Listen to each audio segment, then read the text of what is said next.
லட்சுக்குருவி ஒன்று மோமோஸ் கடை வைத்துள்ளது. லட்சுக்குருவி எப்படி இருக்க? பார்த்து ரொம்ப நாள் ஆச்சு. நல்லா இருக்கு, ஆனால் தனியாக வாழறத ரொம்ப கஷ்டம் மணிப்புறாவே. ஒரு நாள் காலையில் சுபா புறா கையில் ரோஜா பூவை ஏந்தி கொண்டு லட்சுக்குருவியிடம் வேகமாக சென்றது. மணிப்புறா திருமணம் வைக்க சொல்லியது என்று. லட்சுக்குருவியே, நான் உன்னை திருமணம் செய்ய விரும்புகிறேன். உனக்கு சம்மந்தமா? சும்மா எதனா வந்து சொல்லணும்னு சொல்லாதீங்க, போயிட்டு உங்கள் வேலையை பாருங்க, எனக்கு நிறைய வேலை இருக்கு. லட்சு, நான் வீட்டில் எல்லார்கிட்டயும் சொல்லியிருக்கேன், எனக்கு உன்னை ரொம்ப பிடித்து இருக்கு. ஆஹா, உண்மையாவ சொல்றீங்க? சரி, எனக்கும் உங்களை பிடித்திருக்கு, நானும் திருமணம் செய்து கொள்கிறேன். ஊர் மக்கள் அனைவர் முன்னிலையிலும் சுபா புறாவிற்கும் லட்சுக்குருவிக்கும் திருமணம் நடைபெற்றது. அப்பாடா, இப்பதான் ரொம்ப சந்தோஷமா இருக்கு. ரொம்ப நன்றி மணிப்புறாவே. மணிப்புறா தன் மகன் சுபா புறாவை லட்சுக்குருவியின் பணத்திற்காக திருமணம் செய்து வைத்துவிட்டது. இதில் ஊரில் உள்ள அனைத்து பறவைகள் யாருக்குமே இந்த விஷயம் தெரியாது. இது எல்லாம் மணிப்புறாவினுடைய வேலை. சுபா புறா லட்சுக்குருவியை விட்டு சென்றது. லட்சுக்குருவி தன் கணவனை அங்கும் இங்கும் தேடிக்கொண்டிருந்தது. சாப்பாடு இல்லாமல் கூட கஷ்டப்பட்டு கொண்டிருந்தது. மரக்கிளைகளில் படுத்து உறங்கிக் கொண்டே இருந்தன. மாமி கிளியாரே, கொஞ்சம் உணவு தருவீங்களா? பசிக்குது, சாப்பிட்டு ரொம்ப நாள் ஆகிடுச்சு.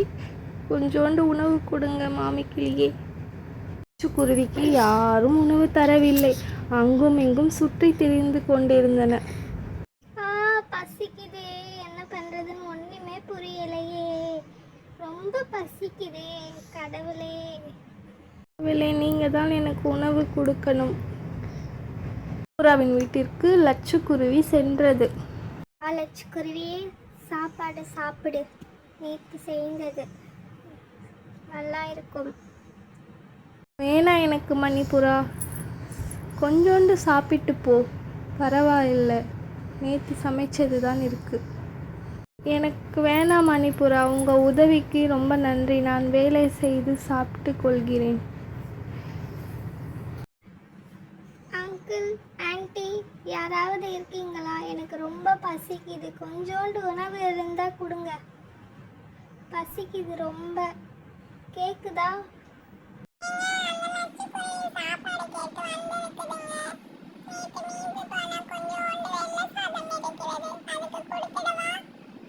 பின்னர் வந்து சாப்பாடை லட்சுக்குருவிக்கு தங்கக்காக மனைவி சாப்பாடை கொடுத்தது. ரொம்ப நன்றி அக்கா, நான் மிகவும் பசியில் இருந்தேன். ரொம்ப நன்றி அக்கா, நான் போயிட்டு வரேன். குருவி சாதம் சாப்பிட்டு இருக்கும் வேளையில் அங்கே ஒரு லட்சுமி மாடு வந்தது. சாப்பாடு வேணுமா பசுவாரே? சாப்பிடுங்க பசு ஐயா, நீங்கள் கொஞ்சம் நானும் கொஞ்சம் சாப்பிடலாம் என்று 2 பேரும் சேர்ந்து சாப்பிட்டார்கள். வரம் சாப்பிட்டுவிட்டு அங்கு இருக்கும் சிவன் கோயிலுக்கு சென்றனர். உடனே மாடு சிவனை பார்த்து மண்டியிட்டது. இதற்கப்புறம் நம் வாழ்க்கையில் நல்லதாகவே நடக்கும், வாங்க நம்ம போகலாம் பசு ஐயாவே. ஐயா, நான் தினந்தோறும் உங்களை 2 சுற்று சுற்றி வருகிறேன். நீங்கள் உங்களால் முடிந்த உதவி எனக்கு பண்ணுங்கள் கூறி லட்சுப்புறா தினந்தோறும் பசுவை 2 முறை சுற்றி வந்துள்ளது. பசு 2 தங்க நாணயங்களை பரிசளித்தது லட்சுக்குருவிக்கு. நன்றி பசு ஐயா, என்னால் நம்பவே முடியவில்லை.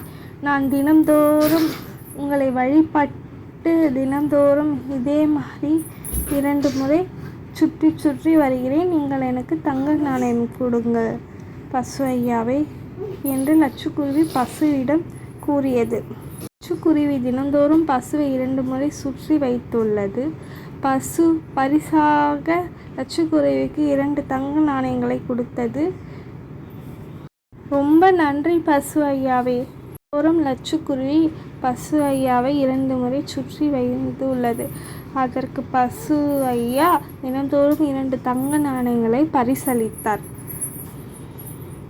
குருவி அதை வைத்து சின்னதாக கூடு ஒன்று அமைத்தன. 2-3 பசுக்களையும் வாங்கியது. பால் பண்ணையும் வைத்தது. இதெல்லாம் பார்த்து கொண்டிருந்த தங்கக்காகம் மிகவும் கோபமடைந்தது. ஊர் மக்கள் அனைவரும் அவங்க கிட்டே பால் வாங்குறீங்க, எங்க கிட்ட வந்து வாங்கினா நாங்க தர மாட்டோமா? அவங்க கடைக்கே எல்லாரும் போயின்னு இருக்கீங்க, என்னிடமும் வந்து வாங்குங்க. நான் தண்ணியே கலக்காத பால் தானே வித்துன்னு இருக்கேன், நீங்க எல்லா லட்சக்குருவி கடைக்கே போறீங்க. ஆமாங்க, யாருமே நம்ம கடைக்கு பால் வாங்க வர மாட்டாங்க. என்னங்க பண்றது? நம்ம எல்லா லட்சக்குருவி கடைக்கே போறாங்க, ஒருத்தர் தவறாத.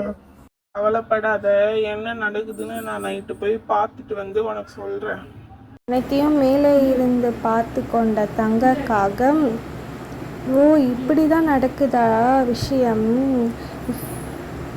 இது தெரியாமல் போய்விட்டதே, இன்னைக்கு நைட்டு நம்ம போய் சுற்றி பார்க்க வேண்டியது தான் என்று சொல்லி கீழே வந்தது. கயிற்றை பிடித்து இழுத்தது தங்கக்காகம். கயிற்றை இழுத்து கட்டி வைத்து பின்னால் நின்றது. பசு, தங்க காசு போடு.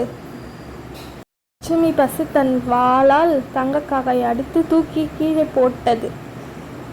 என்ன, நம்ம கரெக்டா தானே பண்ணோம்? பசு என்ன நம்மளை கீழே தள்ளி விட்டது?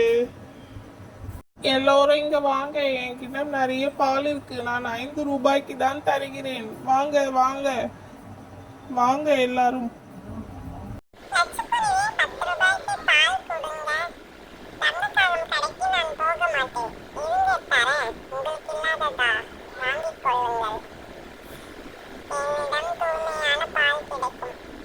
மாமா எல்லாம் லட்சுக்குருவி கிட்டே வாங்குங்க, அவங்க தான் கரெக்டான நியாயமான பால் கொடுக்கிறார்கள். ஊர் மக்கள் எல்லாரும் லட்சுக்குருவியிடம் வாங்குங்க.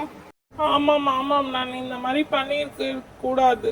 ஊர் மக்கள் அனைவரும் என்னை மன்னித்து விடுங்கள். நான் பாலில் தண்ணீர் கலந்துவது உண்மைதான், என்னை மன்னித்து விடுங்கள். இனி ஒரு பொழுதும் நான் இந்த தவறை செய்ய மாட்டேன்.